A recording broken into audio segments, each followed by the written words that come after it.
Ah, je pense que quand on parle, il y a deux mots clés dans cette question. Il y a le mot spiritualité et il y a le mot universalité. Donc il faut s'interroger, qu'est-ce que c'est que la spiritualité? Qu'est-ce qu'on entend par spiritualité? Então, como ele disse, tem duas palavras-chave aí, que é espiritualidade e universalidade. Então, é preciso primeiro ver o que se entende por espiritualidade. Est-ce que la spiritualité, c'est quelque chose qu'on peut acheter au conjoncto national, comme on peut acheter une télévision? Será que Est-ce que c'est une personne qui est à quelque part? Qu'est-ce que c'est? Será que a espiritualidade... o que isso quer dizer, né? Será que a espiritualidade é alguma coisa que a gente pode comprar, como ele disse, no conjunto nacional, ou é uma pessoa? O que isso quer dizer? On pourrait probablement donner beaucoup de définitions, mais j'aime beaucoup la racine spirit. Spirit, ce ne sont pas les spirites. Hein. Je sais qu'il y a beaucoup de spirites, mais spirit, on dit aussi on entend par quelque chose d'essentiel. Spirit. Il y a par exemple l'alcool qu'on appelle le spirit en anglais. Então, tem várias coisas que podem, né, ser vistas, mas ele gosta da raiz da palavra, que é espírita. Ele sabe que tem alguns espíritas aqui, mas a raiz dele, que é espíritas, espírito. Au sens on a un spiritueux. En français existe le mot spiritueux. Ça se réfère à l'alcool. Então, no sentido de espirituoso, né? E ele está falando que, como se diz também, se diz respeito ao álcool. L'alcool. Comment est produit l'alcool? C'est une substance qui égaye les personnes et qui est obtenue par l'extraction à partir d'un fruit. Il y a un processus. Voilà. Então ele está explicando, né, que o álcool é alguma coisa que torna a pessoa alegre e que tem um processo de extração a partir de um fruto. Un peu comme un sucre. Como um suco. On a une orange, on la presse, on extrait l'essence. Então é uma laranja, por exemplo, que você espreme ela e se tenha, né, o sumo, a essência. Voilà. Il me semble qu'il y a cette idée qui est un petit peu sous-jacente. Então ele pensa que tem um pouco essa ideia que é subjacente, né?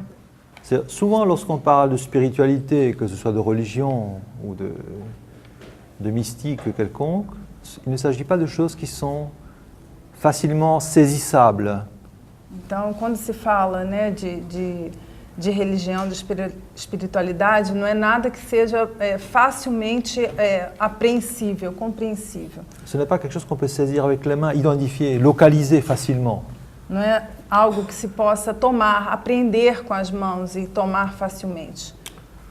Par exemple, à Rio, il y a le Christ Rédempteur. En haut, sur la montagne, on peut monter là-haut, on peut le voir, on peut le toucher. Então, por exemplo, no Rio tem o Cristo Redentor. Você pode subir a montanha, chegar lá em cima e tocar a imagem. Mais ça, c'est juste un support, c'est juste un objet. Mas isso é somente um suporte, um objeto. On pourrait dire qu'il y a une expression d'une spiritualité, d'une croyance, d'une religion. Pode-se dizer que aquela imagem é uma expressão de uma crença, né, de uma religião. Donc, lorsqu'on parle de religion, de foi, on écoute les différents langages, on constate que les gens parlent de quelque chose que l'on ne peut pas voir. Quando se fala de fé, de religião, as pessoas falam muita coisa, mas se refere a alguma coisa que não é possível ver. Ce n'est pas dans notre monde, ce n'est pas localisable à un endroit précis. Não é no nosso mundo, não é nada localizável num lugar preciso, exato. Qu'on parle de Dieu, qu'on parle de l'absolu, qu'on parle de divinité. Se fala de Deus, do absoluto ou de divindades. On en parle. Se fala. Mais on ne le rencontre pas facilement. Mas não nos encontramos facilmente. Donc on parle de quelque chose d'invisible. Portanto, se fala de alguma coisa que é invisível. On parle de force invisible. Se fala de forças invisíveis. De puissance invisible. De poderes invisíveis. Alors, les puissances occultes. Parfois, on parle de puissances occultes. O poder oculto, né? Se fala como poder oculto. Existe, le pouvoir caché. Oculto, escondido. Donc, il existe donc des choses qu'on ne peut pas voir, mais qui ont une importance. C'est en ce sens que j'utilise le mot pouvoir ou de force. Il existe des choses qu'on ne peut pas voir, mais qui ont une importance et qui exercent une influence comme une force, comme une puissance, comme un pouvoir. Existem coisas que não podemos ver, mas que elas existem, elas têm uma força, elas têm poder, apesar de não poder serem tocados. Donc il y a un premier élément, je pense, qui est là, c'est l'existence de quelque chose sur laquelle qu'on ne peut pas saisir, qui n'est pas visible, mais qui a un pouvoir, qui a une réalité, et qui a une importance. Pouvoir dans le sens qu'il agit sur la population, sur les êtres humains, un pouvoir.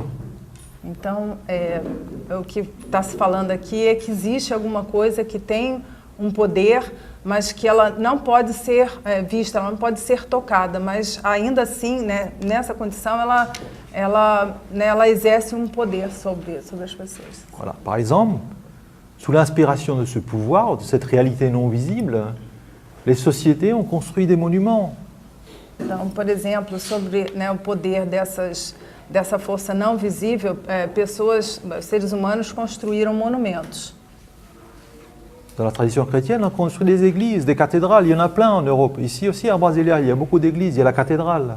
Então, na tradição cristã, se construíram igrejas, catedrais, né? Aqui em Brasília tem a catedral. Les hindous, les Indiens ont construit des temples Os indianos construíram templos pour différents dieux. para diferentes deuses. Vishnu, Vishnu, Shiva, Krishna. Shiva, Krishna, Beaucoup de représentations. muitas representações. Et on fait des cérémonies, des cultes, des musiques. Se fazem cerimônias, cultos, música. Les bouddhistes aussi construisent des temples, mettent des images du Bouddha, de différentes divinités. Os budistas também constroem templos e colocam imagens, né, de Budas, divindades. Donc, on peut voir qu'il y a déjà une première universalité qui est la croyance en quelque chose d'invisible que l'on représente de différentes manières.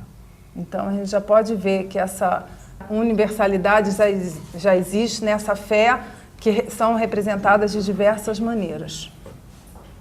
Donc, il y a à la fois une universalité et une différence. Hein?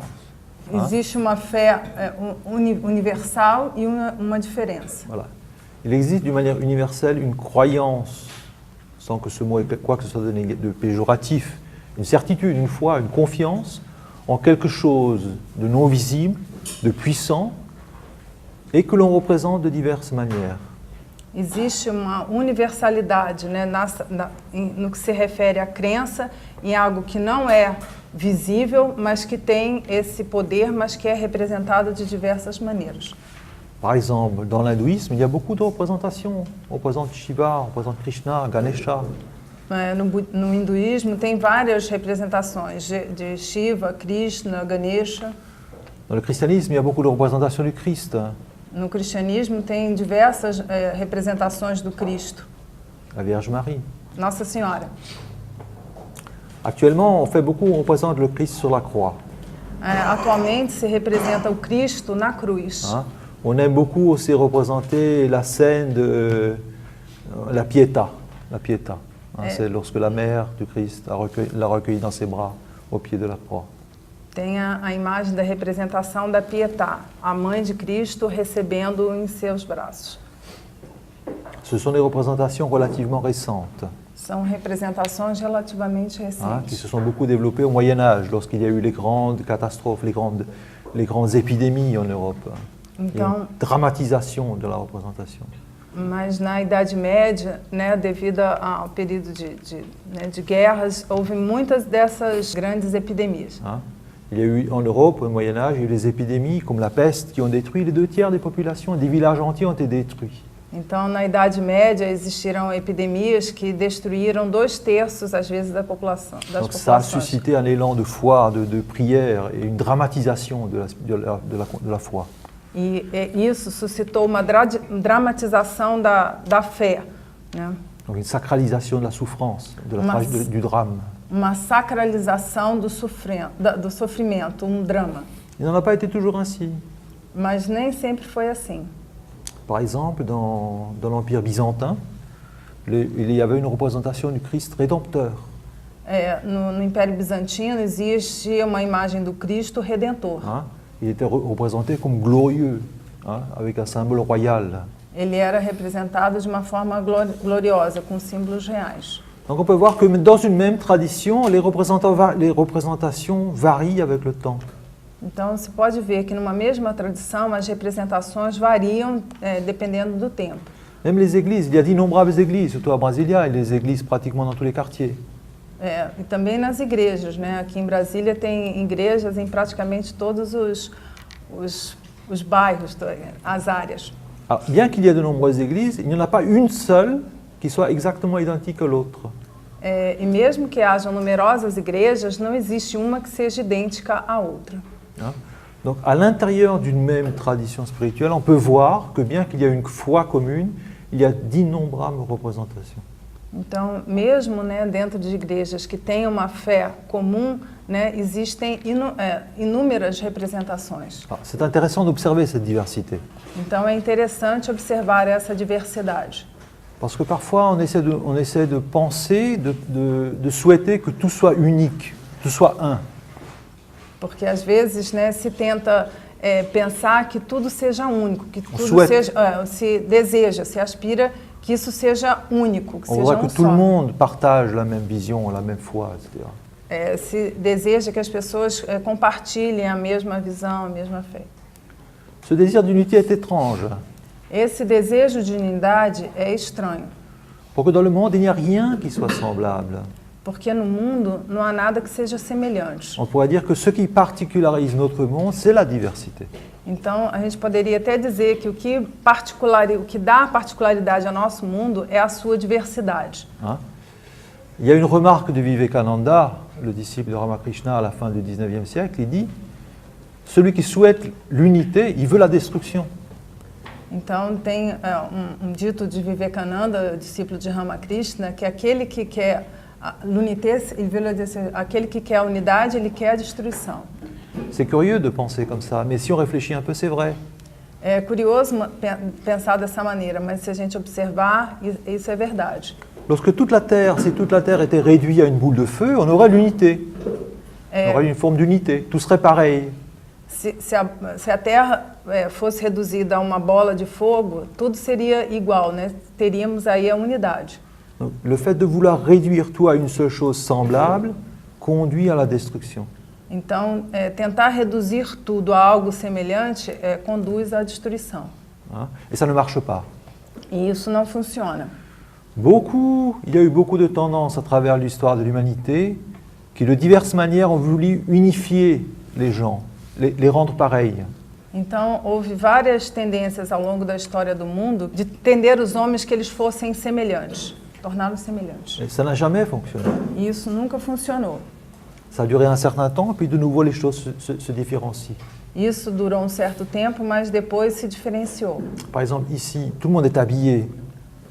Tout le monde est habillé. Então, por exemplo, aqui, todas as pessoas estão vestidas. Mais il n'y a pas une personne qui soit habillée exactement de la même manière que l'autre.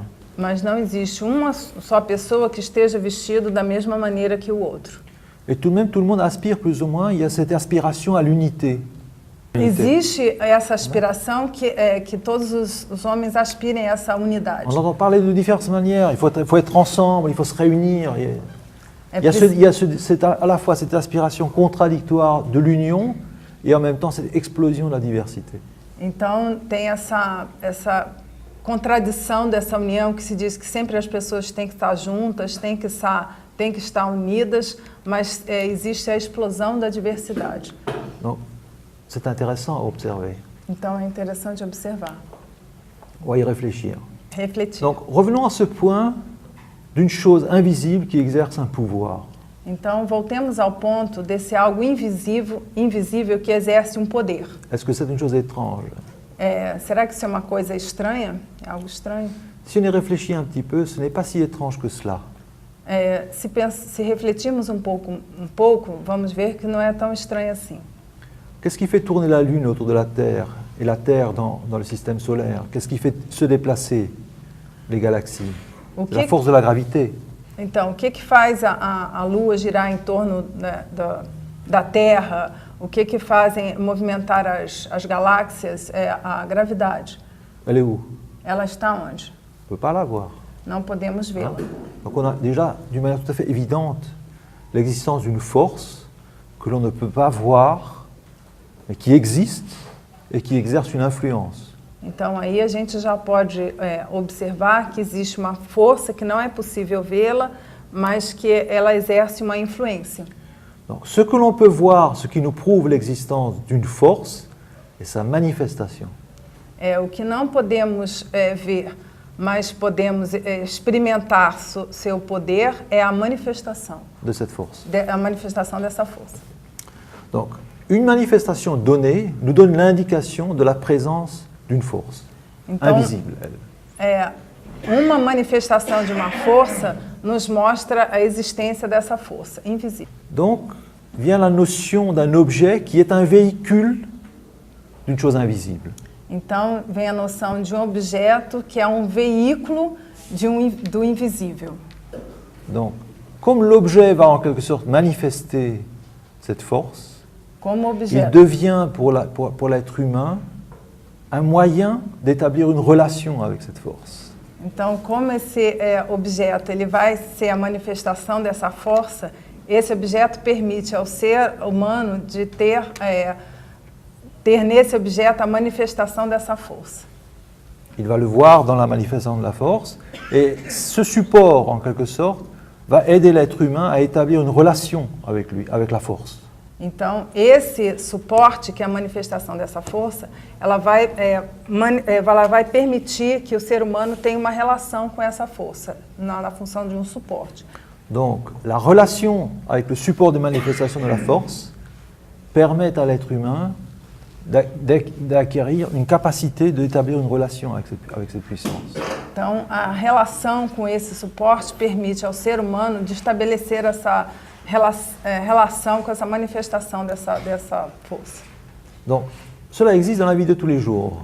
Isso existe na vida cotidiana. Par exemple, une autre force invisible qui exerce malgré tout une influence, c'est par exemple les pensées ou les émotions, les sentiments. Então, outra força invisível que exerce uma influência é os pensamentos e os sentimentos. Quelqu'un a déjà vu une pensée? Alguém já viu um pensamento? Pourtant, c'est quelque chose qui existe. Todavia, é algo que existe. On l'a jamais vu, personne n'a jamais vu. Nunca ninguém a viu. Un neurophysiologiste a dit dans une conversation, je travaille beaucoup sur le cerveau, mais je n'ai jamais vu une pensée. Um neurofisiologista disse que ele nunca viu os pensamentos,